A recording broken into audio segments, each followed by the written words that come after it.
Who am I? Bhagavan Sri Ramana Maharshi. What is the path of inquiry for understanding the nature of the mind? That which rises as I, in this body, is the mind. If one inquires as to where in the body the thought I rises first, one would discover that it rises in the heart. That is the place of the mind's origin.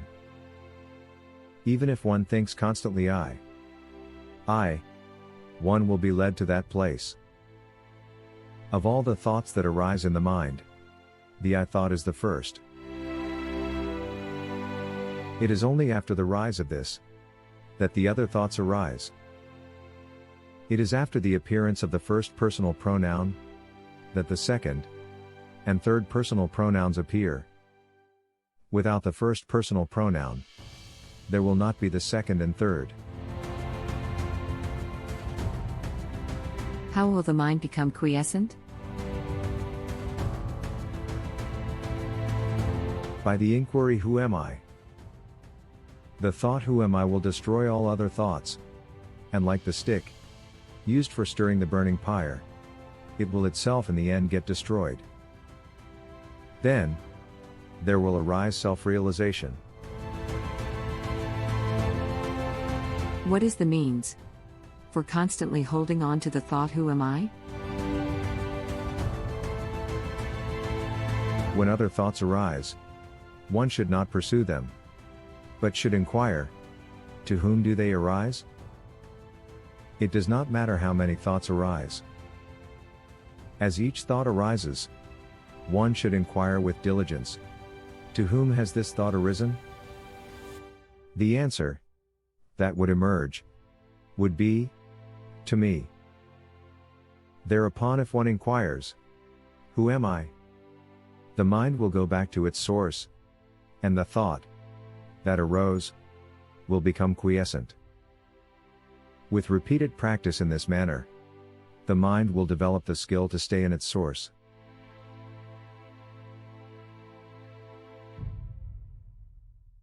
When the mind, that is subtle, goes out through the brain and the sensory organs, the gross names and forms appear. When it stays in the heart, the names and forms disappear. Not letting the mind go out, but retaining it in the heart, is what is called inwardness. Letting the mind go out of the heart is known as externalization. Thus, when the mind stays in the heart, the I, which is the source of all thoughts, will go, and the self, whichever exists, will shine. Whatever one does, one should do without the egoity I. If one acts in that way, all will appear as of the nature of God. Are there no other means for making the mind quiescent? Other than inquiry, there are no adequate means. If through other means it is sought to control the mind will appear to be controlled, but will again go forth. Through the control of breath also, the mind will become quiescent. But it will be quiescent only so long as the breath remains controlled. And when the breath resumes, the mind also will again start moving, and will wander, as impelled by residual impressions. The source is the same for both mind and breath. Thought, indeed, is the nature of the mind. The thought I is the first thought of the mind, and that is egoity. It is from that whence egoity originates that breath also originates. Therefore, when the mind becomes quiescent, the breath is controlled, and when the breath is controlled, the mind becomes quiescent. But in deep sleep, although the mind becomes quiescent, the breath does not stop. This is because of the will of God, so that the body may be preserved, and other people may not be under the impression that it is dead. In the state of waking, and in samadhi, when the mind becomes quiescent, The breath is controlled. Breath is the gross form of mind. Till the time of death, the mind keeps breath in the body, and when the body dies, the mind takes the breath along with it.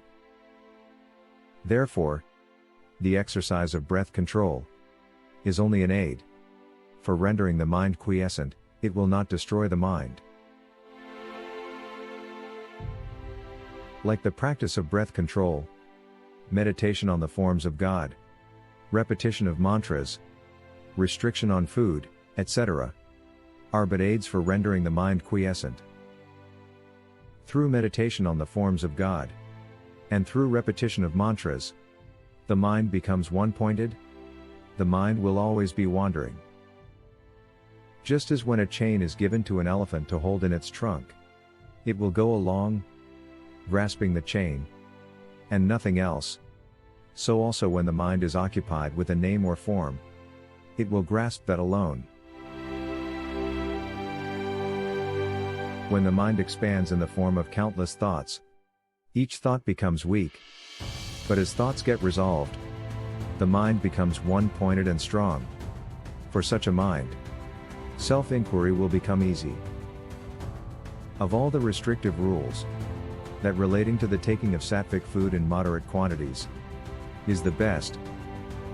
By observing this rule, the sattvic quality of mind will increase, and that will be helpful to self-inquiry. The residual impressions. Thoughts of objects appear wending like the waves of an ocean. When will all of them get destroyed? As the meditation on the self rises higher and higher, the thoughts will get destroyed. Is it possible for the residual impressions of objects that come from beginningless time, as it were, to be resolved, and for one to remain as the pure self? Without yielding to the doubt, is it possible, or not? One should persistently hold on to the meditation on the self. Even if one be a great sinner, one should not worry and weep. Oh, I am a sinner. How can I be saved? One should completely renounce the thought I am a sinner, and concentrate keenly on meditation on the self. Then, one would surely succeed. There are not two minds, one good, and the other evil. The mind is only one. It is the residual impressions that are of two kinds, auspicious and inauspicious. When the mind is under the influence of auspicious impressions, it is called good, and when it is under the influence of inauspicious impressions, it is regarded as evil. The mind should not be allowed to wander towards worldly objects and what concerns other people. However bad other people may be, one should bear no hatred for them. Both desire and hatred should be eschewed. All that one gives to others, one gives to oneself. If this truth is understood, who will not give to others? When oneself arises, all arises. When oneself becomes quiescent, all becomes quiescent. To the extent we behave with humility, to that extent there will result good.